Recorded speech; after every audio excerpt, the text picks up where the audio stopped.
Ron, the biggest story coming out of this game, without a doubt, is the way that DeMeco Ryans handled this game. So many guys that did not play. And, look, we knew C.J. Stroud wasn't going to play, but, hell, Davis Mills didn't play. Look, we knew Dalton Schultz wasn't going to play, but, hell, Brevin Jordan didn't play. We knew Joe Mixon wasn't going to play, but, damn, Damen Pierce didn't play. We knew Laramie Tunsil and Titus Howard weren't going to play, but, damn, Blake Fisher didn't play. That one caught me off guard. I mean, it's one of those where you go, I mean, golly, what in the world is going on? And they say no. What is the point in this football game? But there are a couple of guys that I got to ask the question, Ron. It's Robert Woods and Damen Pierce. Those are the two guys for me that did not play. And if you can think of another one that did not play that fits this category, feel free. But these are the two guys that – now, I don't know why they didn't play. I don't believe that I don't believe the thought is that they've just 100% made this team and their roster spots locked up and they are a top 5 receiver on this team and a top 2 running back on this team. I don't buy that. But were these – play to trade, or better yet, no play to trade? I guess them not playing, was that a play by the team to keep these guys healthy to potentially trade them? We heard the rumor last week that there was some Robert Woods was a top trade piece, potential trade piece for the Texans. Obviously, Damen Pierce is a guy that the trade verbiage and thrown around with his name as well. Do you think that's potential with either or both of those guys? Yeah.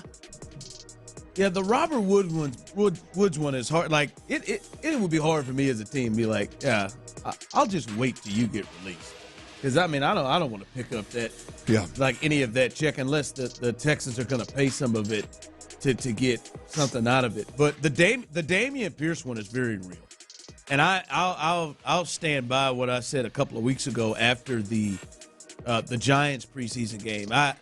I think he needs to change the scenery, and I think that would do him and the Texans good. Because if he's here, it feels like the Texans are hell bent on trying to potentially force that to work, even if it's not working and it's clear to see. But I do think there are other teams that look at Damen Pierce and think, well, he can help us. Yeah, he can help us. That's a guy who's 2 years removed from, being a top 10 back the way he was playing in terms of yards before he got injured just 2 years ago, his rookie year. So he is the one that I'm betting people are checking in on when you look at because a lot of running back like the Chiefs, their backup running back right now is the guy who I think they thought would be a fullback, as the Clyde Edwards-Helaire, who they thought would be their running back, is not able to go right now. I think somebody mentioned earlier, like the Ravens like to collect backs and fit a certain system of physicality there. Like I think there are a lot of teams that look at that and think, boy, we could do something there. He could help us there and help a team that's improving in the 2 spot as a backup running back. Yeah, no, I think a certain system, and I think Baltimore's a good one. I mean, they're going to move people. Look, I think downhill. You look at the Chargers. Yep. When you're a coach that's had success in college, there's a certain level of simplicity, if you will, with your system. Obviously, I believe Jim Harbaugh knows Pep Hamilton. I think so. There's probably some stuff that I think there's a spot for Damen. Now, what he draws in return, I have no idea. I was going to say, neither one of them are bringing back anything significant, right? But it's just better than releasing them. The other thing, which I think is really the biggest thing that happened on the field, Ron, for me, is and this is, you talking about a heel out down. You want to talk about a dead horse that I'm gonna beat until it's proven that this is just, I don't know. I don't have any idea what in the hell's going on with this running back room. Cam Akers returning a kickoff with literally less than 3 minutes to go in the fourth quarter of the last preseason game, when anybody that will be in the box score week 1 is not playing. blows my mind. Cam Akers goes out there once again. Every time this guy's touched the field, first of all, Cam Akers has a long resume in this offense, so he's experienced and he knows what the hell's going on. 7 carries, 53 yards. He averaged 7.6 yards per carry. He had 3 catches for 19 yards. Again, he had 4 targets in the pass game. Boyle missed him on a H angle, H Texas, H post, whatever you want to call it. That would have been a decent little play as well. Cam Akers, there is no way in hell. There is no way on God's green earth that D'Amico Ryans and Bobby Slowick watch the 8 snaps. Yes, I said 8, which it blows my mind that Damen Pierce ended up being a kickoff returner and was not getting any run whatsoever at the running back position last season.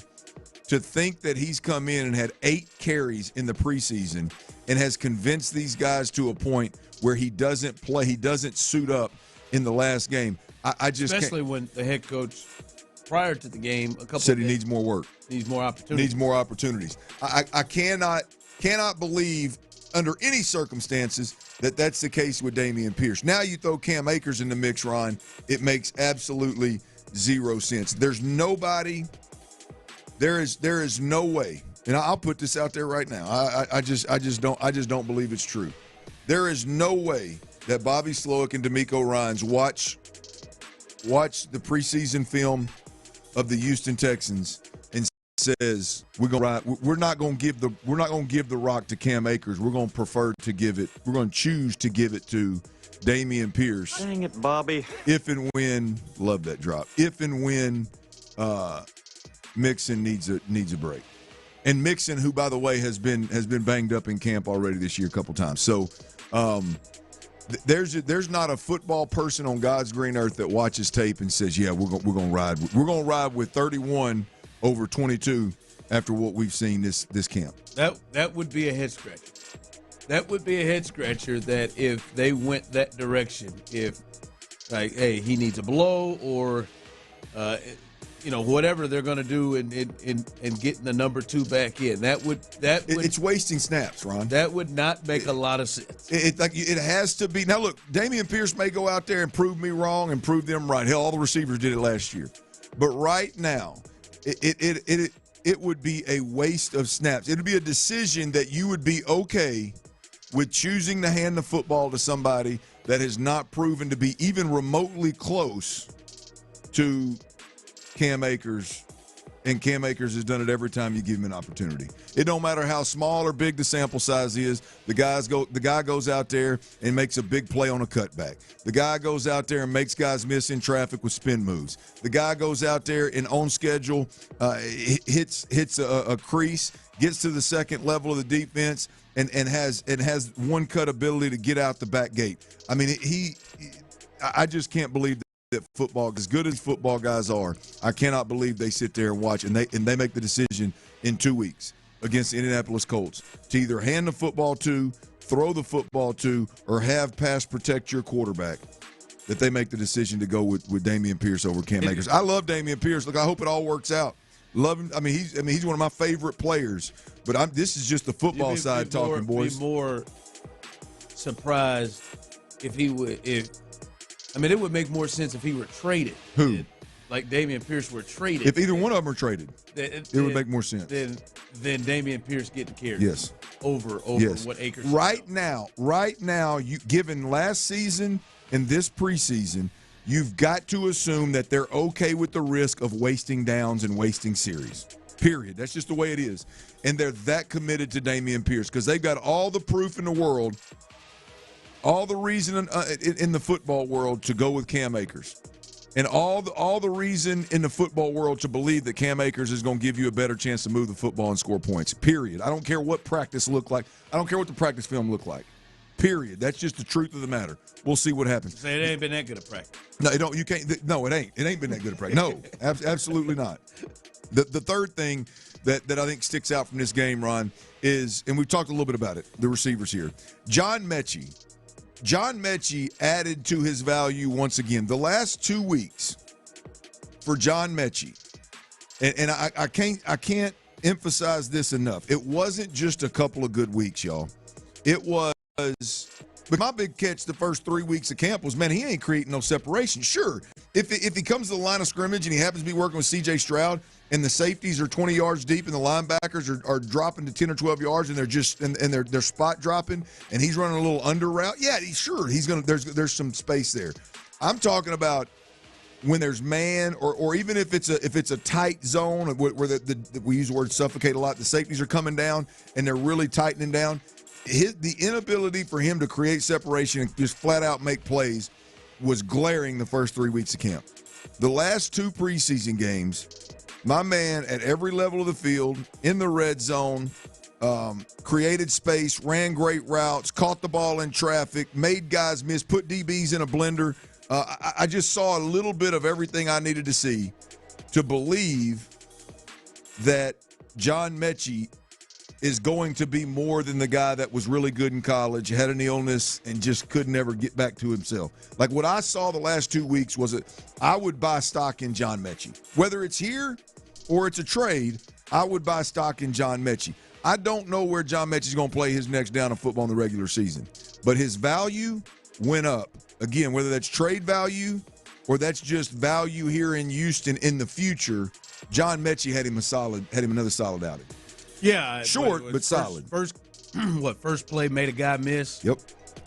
On a move near the sideline, and to me, I thought he probably did what he needed to do the week before. But sounds like he had a good week of practice. And Nico said they've seen what they needed to see in game and in practice from him, and I think he's safe. I think he's fine, and I think he's in a good spot for a lot of reasons. But I think to the point that you're making, he also did things himself that those good reasons aren't just things that don't have anything to do with the football field. Yeah. On the field, he did things that he needed to do to get in a better place and a better standing. Because, Clint, there could be a lot of off-the-field stuff that you feel about him. Like, he's a good dude. He fits the system.